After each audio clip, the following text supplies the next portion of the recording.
খাগড়াছড়ি শহরে লক্ষাধিক মানুষের গণপরিবহনের ভরসা ব্যাটারি চালিত অটোরিকশা। তবে শৃঙ্খলা ও নজরদারি না থাকায় ঘটছে দুর্ঘটনা।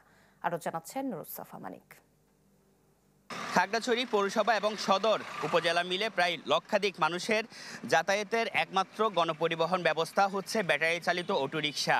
এই অটোরিকশায় করে পৌরশহর এবং আশপাশের এলাকার যারা বাসিন্দা রয়েছেন তারা কিন্তু তাদের যে নিত্যদিনের যাতায়াত ব্যবস্থা সেটি কিন্তু এই বাহনের উপর তারা কিন্তু নির্ভরশীল। তবে এই যানবাহনের প্রতি কিন্তু স্থানীয়রা কিংবা এখানকার পর্যটকরা যেমন নির্ভরশীল, এর পাশাপাশি অনেকে কিন্তু আবার বিরক্তিকর একটি মন্তব্য তারা পোষণ করেন। তারা বলছেন যেহেতু এই যানবাহনের নিয়ম নীতি নেই, কোনো ধরনের নিয়ম নীতি মানা হয় না, সে কারণে কিন্তু যত্রতত্রভাবে এখানে পার্কিং করা হচ্ছে কিংবা সড়কের উপর থামিয়ে যাত্রী ওঠানামার কারণে কিন্তু প্রায় সময় দুর্ঘটনা ঘটছে এবং অল্প বয়সী ছেলেরা কিংবা অদক্ষ চালকরা এই পরিবহন চালানোর ফলে কিন্তু প্রায় সময় আমরা দুর্ঘটনা ঘটতে আমরা দেখছি।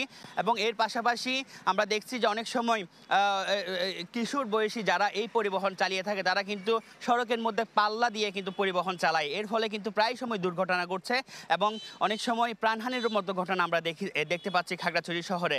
তো স্থানীয়রা বলছেন যাতে পৌরসভা এবং অন্যান্য পুলিশ সহ অন্যান্য যে সংশ্লিষ্ট বিভাগ রয়েছে তারা যাতে একটি নিয়ম নীতি প্রণয়ন করে যাতে এখানে সড়কে যাতে একটি শৃঙ্খলা ফেরানো যায়, যেহেতু এখানে পর্যটকরা আসেন এবং এর পাশাপাশি এখানে স্থানীয়রা যাতে এই পরিবহনের উপর নির্ভরশীল, তাতে যাতে একটি শৃঙ্খলা ফেরানো যায় তারা কিন্তু সেখানে বলছেন যাতে একটি নিয়ম নীতি ব্যবস্থা করা হয় এবং সেটি যাতে জোরালোভাবে বাস্তবায়ন করা হয় তারা কিন্তু সেটির দাবিও কিন্তু তুলেছেন।